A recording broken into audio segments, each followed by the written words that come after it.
Você tem 2 filhos, né? Os 2 têm problema no sangue?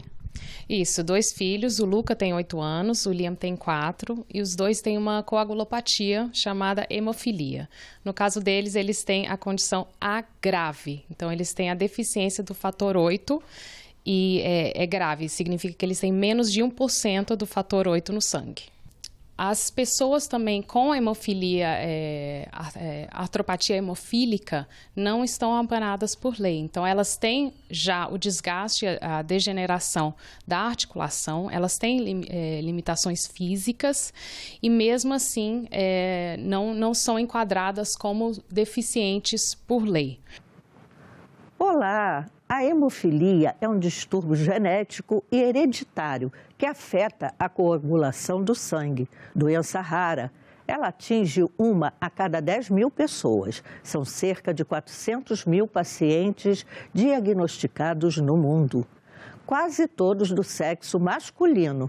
O Brasil tem a 4ª maior população de hemofílicos. Décadas atrás, sem tratamentos adequados, os hemofílicos podiam morrer ou ficar com sequelas graves.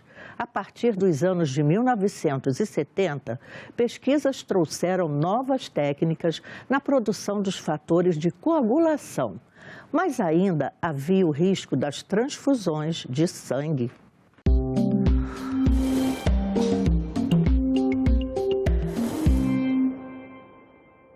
A hemofilia é uma condição genética em que a pessoa nasce com o gene produtor de um dos fatores da coagulação alterado. Ela terá, portanto, uma diminuição da produção de uma das proteínas que ajudam o sangue a coagular. Se ela tiver diminuição da produção do fator 8, ela terá hemofilia A. Se for diminuição do fator 9, ela terá hemofilia B. Normalmente, o diagnóstico acontece ainda na infância, quando a criança começa a apresentar os primeiros sangramentos, que geralmente acontecem dentro das articulações, como joelhos, cotovelos, tornozelos, ou dentro dos músculos. Foi assim que, em menos de 10 anos, os 3 irmãos famosos da família Souza morreram de AIDS, contraída de doadores hemofílicos. Herbert, o sociólogo Betinho, Henrique, o cartunista Enfio, e o músico e violonista Chico Mário. A vida, para mim, é uma coisa que você não pega. Por isso que eu não quero que alguém me pegue e me coagule. E o cinema não coagula, já notou? A tinta coagula. Aí é terrível. Aí é a morte. Que conversa. Acho que o governo federal, estadual, municipal são assassinos. Porque eles não estão fiscalizando o banco de sangue. E o cara é contaminado e ele antes de saber que ele está contaminado, ele pode transmitir para milhares de pessoas. Então eles não estão percebendo que a epidemia, a morte do Enfio é um exemplo e uma situação que é melhor eles verem logo, rápido. Senão vai morrer muita gente. Eles não estão percebendo. Quem te adora a própria morte é adorada. Entre outras mil és tu, Brasil, ó pátria amada. No centro de só desmãe, gentil, pátria amada, Brasil. É a morte da pessoa que, a meu ver, é vítima de um crime político. Ele morreu como milhares de outros, contaminados por sangue, por responsabilidade política do governo deste país e também nossa. E ele morre de AIDS no momento em que a AIDS é o grande drama, não só do Brasil, como do mundo. O Hemocentro de Brasília atende mais de 700 pacientes por mês, com variada deficiência no sangue. As crianças hemofílicas são, em média, 300. Os demais são jovens e alguns idosos. Aqui funciona o Hemocentro de Brasília, que é referência no tratamento de hemofílicos. Pacientes com limitações físicas recebem os medicamentos em casa e assistência médica também. O atendimento é realizado por uma equipe multiprofissional. Os pacientes recebem o diagnóstico, são avaliados periodicamente e recebem um fator de coagulação específico para o tratamento. Joana Brauer é delegada regional da Abrapem. Ela tem 2 filhos, Luca, de 8, e Liam, de 4 anos. Eles recebem um tratamento do Hemocentro de Brasília em casa. O fator recombinante que é utilizado para profilaxia e fazer a infusão domiciliar. Eu e meu marido, a gente consegue pegar a veia dos meninos para fazer a infusão. No caso deles é dia sim, dia não. Mas é claro que a cada 3 meses a gente passa pelo Hemocentro, passa uma consulta de rotina com a hematologista, com a equipe de enfermagem, fisioterapeuta, dentista. Você também tem hemofilia? Não, eu sou portadora apenas e eu não manifestei a doença. Você se sentiu culpada ao descobrir? E seus filhos têm, né? Eu acho que quando você nasce mãe, você sente culpa por vários motivos. Então, sim, me senti culpada. É algo que... Uma das primeiras coisas que eu falo para as mães, e uma das primeiras coisas que a hematologista deles falou para mim foi: você não teve culpa disso. Joana ressalta que a pessoa com hemofilia tem que ser vista a partir de uma perspectiva biopsicossocial. Levar em consideração a saúde mental do paciente, como ele se relaciona com a escola, com o trabalho, como que é o acesso dele aos serviços de saúde. E a partir também de um tratamento que eu vejo como falha, de uma visão integrada, tratamento integral. O que poderia fazer o governo, enfim, de políticas públicas, né, para conscientizar as pessoas, né? Perfeito. Políticas públicas são fundamentais para a gente garantir nossos direitos. A gente precisa fortalecer o arcabouço jurídico, principalmente no que tange pessoas com deficiência, pessoas com coagulopatias. Então, uma das grandes atuações da Associação Brasileira de Pessoas com Hemofilia, a Abrapem, da qual eu faço parte, é justamente criar uma política, elaborar uma política de atenção à pessoa com hemofilia e outras coagulopatias, para realmente melhorar o tratamento. A gente tem um protocolo do Ministério da Saúde que fala sobre tratamentos, mas assim, quantidade de doses, mas não o tipo de protocolo que pode ser implementado nos hospitais, nos prontos-socorros, nas UPAs, com relação a tratamento de emergência e urgência.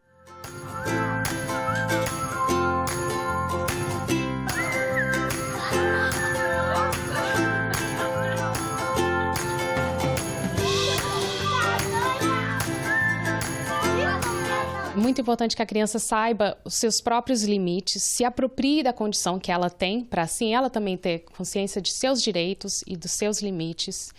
E é muito importante também continuar as consultas de rotina com o hematologista, ter o aval do hematologista para fazer as atividades físicas. E tendo isso com tratamento em dia, é possível para uma pessoa com hemofilia viver uma vida ativa. O Brasil passou a oferecer os medicamentos para o tratamento preventivo da doença há 10 anos. O procedimento evita o tempo maior de sangramento. O que precisa ainda é melhorar o acesso dos pacientes aos centros de tratamento e aos profissionais especializados, ressalta Mariana Bataza, presidente da Abrapem. A hemofilia é uma desordem rara, genética e hereditária que afeta a coagulação do sangue. As pessoas com hemofilia já nascem com essa doença e 70% dos casos são hereditários, enquanto outros 30% acontecem por mutação genética. Então, a hemofilia pode acontecer numa família que não tem nenhum histórico anterior. A pessoa que nasce com hemofilia, ela demora muito mais tempo para estancar um sangramento do que as outras pessoas, porque ela não tem uma das proteínas que fazem a coagulação do sangue. Isso faz com que esses sangramentos demorem muito mais tempo e precisem da infusão do fator de coagulação para que eles sejam estancados. O SUS conseguiu mudar a realidade do atendimento dessas pessoas e suas famílias, e hoje a gente consegue ver pacientes que são produtivos, pacientes que não têm sequelas graves, né, da sua doença e que podem estudar, trabalhar normalmente e que contribuem, né, com a sociedade e também contribuem com o seu tratamento de forma consciente, participando, comparecendo aos hemocentros, comparecendo às consultas, sendo um agente também de cuidado, né, de autocuidado, e também sendo um agente de promoção desse cuidado de um grupo de pessoas que precisa de uma atenção constante. No Brasil, nós dispomos atualmente do tratamento de profilaxia, que é o recomendado mundialmente, a profilaxia primária ou secundária, na tentativa de evitar que hajam os sangramentos espontâneos e que não hajam, portanto, essas sequelas que são desenvolvidas pelos pacientes hemofílicos. Normalmente, o que a gente vê no indivíduo adulto atualmente são diversas sequelas ortopédicas no quadril, no joelho, no cotovelo, no tornozelo, dificultando muitas vezes a movimentação mesmo. E isso reflete em dificuldades para a vida laboral desses pacientes. Eles têm restrições de locomoção e de capacidade de atividade.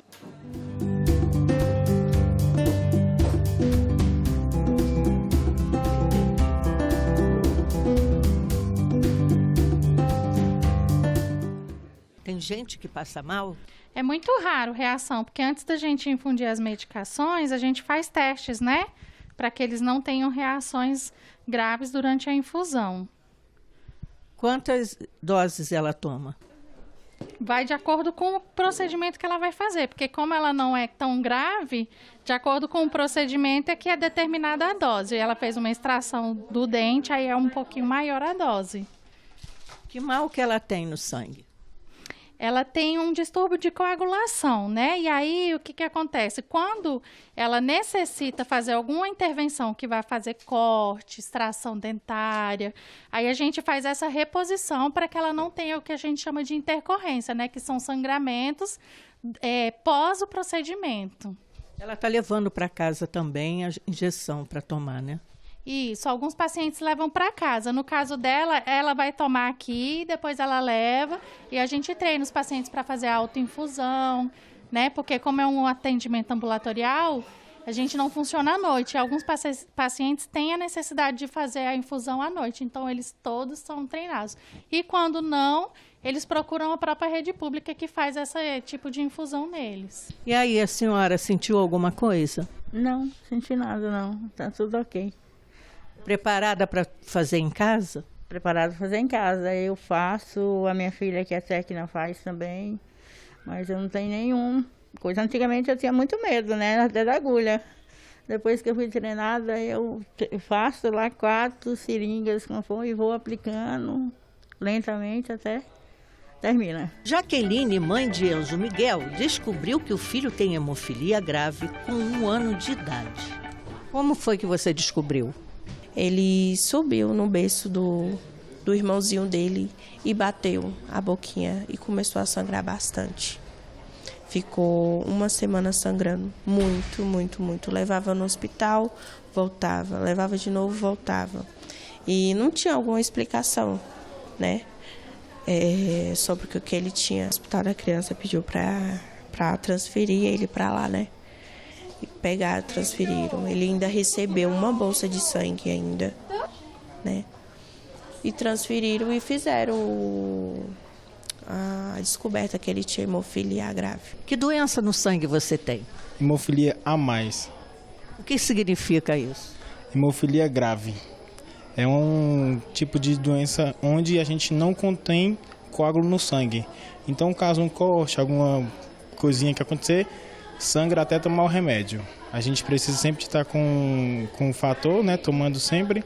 A gente vem 1 vez no mês para pegar o fator e a gente faz a profilaxia em casa mesmo. O Elismar tem 33 anos e é hemofílico. Só descobriu a doença aos 15 anos. Ele mora no interior de Minas Gerais e só foi fazer o tratamento quando se machucou e sangrou muito. Eu era pequeno, aí eu muito custoso, né, muito arteiro, bati num ferro, aí sangrava muito. Aí os médicos não descobriam de onde eu moro, em Minas Gerais, eles não descobriram o que era. Aí de lá eles mandaram para Brasília, aí aqui que descobriu que eu tinha hemofilia. O nosso trabalho é fazer a interlocução entre os pacientes, os profissionais de saúde e o governo, de modo que sejam criadas políticas que favoreçam a um tratamento cada vez melhor para essas pessoas, de uma forma sustentável para o governo. O Inclusão exibe agora trecho de um vídeo da Baxter, indústria farmacêutica, que mostra a rotina de 3 mães cuidando de seus filhos com hemofilia. 2 dessas mães são americanas e uma é a brasileira Tânia Pietrobelli. When the doctor gave us our first diagnosis, he didn't really give us much hope for the future. I was like five months pregnant. O médico, ele falou que seria um problema muito grave e que não tinha tratamento. That was when I had to make that decision if I was going to keep this baby. E assim, fez com que a gente pensasse que eu não teria condições de que ele vivesse muito tempo. We knew it was serious, and all I kept saying was, is he going to die?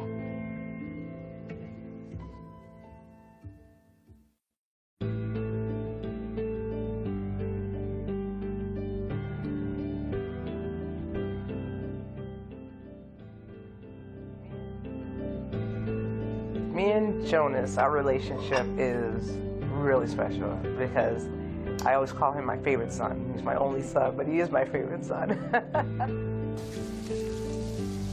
They're my life, you know, and I've always, for me, I just want to protect them, give them everything and be able to, for them to try everything and do everything that they want to do. Então, assim, uma preocupação muito grande como cuidadora é fazer com que ele tivesse uma vida plena, que ele fosse feliz, poderia ter as mesmas oportunidades de qualquer cidadão, de qualquer criança.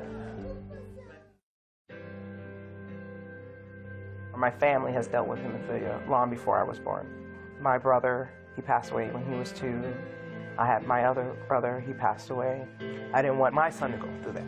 So it was quite hard to start with because there is so much to take in, and then gradually learning about how to cope and deal with hemophilia. Assim, essa aprendizagem que eu tive, né, com meu filho, ele foi, na verdade, eu fui fazendo erro e acerto. To find out what Jonas could and could not do, we went to the doctors. They basically told us, well, these are the things that we can do compared to the things we can't do. They know that what their limits are. They know that if they go too hard, too full on certain things, what the consequences are is that they could get hurt. Ele se deu conta que a partir daí ele poderia ir na casa dos amigos, dos primos, ter uma vida livre, viajar, né, com a turma da escola. I don't want him to sit at home like my brother did. I want him to be able to not have to sit in the window and look outside at the other kids as they play. I want my son to be able to play. E o pediatra e também o médico geneticista falou, não, tem tratamento. Essas palavras nos deram esperança. Levamos para o centro de tratamento, fez o fator, melhorou. Foi uma emoção muito grande. Percebemos que a gente estava fazendo a coisa certa, que era possível viver bem com a hemofilia e se comprometer, né, com o autocuidado, desde criança.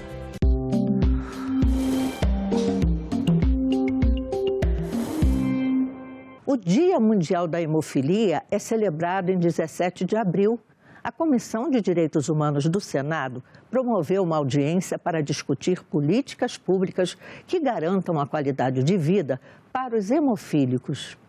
Esse dia é para educar as pessoas sobre hemofilia, destacar a importância do diagnóstico precoce e da intervenção, promover pesquisa para desenvolver novos tratamentos e terapias. A Comissão de Direitos Humanos faz reverência a todos e todas que vivem com hemofilia, aos familiares, aos profissionais, aos filhos, enfim, os profissionais de saúde, pesquisadores que trabalham para melhorar a qualidade de vida dos portadores de hemofilia. Agora, nesse ano de 2023, provavelmente no mês de outubro, nós teremos a inauguração da planta que vai produzir, por intermédio de engenharia genética, o fator recombinante 8, que é fundamental para o tratamento dos hemofílicos e que é um processo que envolve uma tecnologia de altíssima sofisticação e atualidade. Ao lado disso, nós vamos também continuar no processo de implementação da Hemobras, que irá produzir também o fator 9, que é também fundamental para os pacientes hemofílicos. E a expectativa é que até 2026 a Hemobras esteja produzindo com autossuficiência para o nosso país todos os hemoderivados do sangue.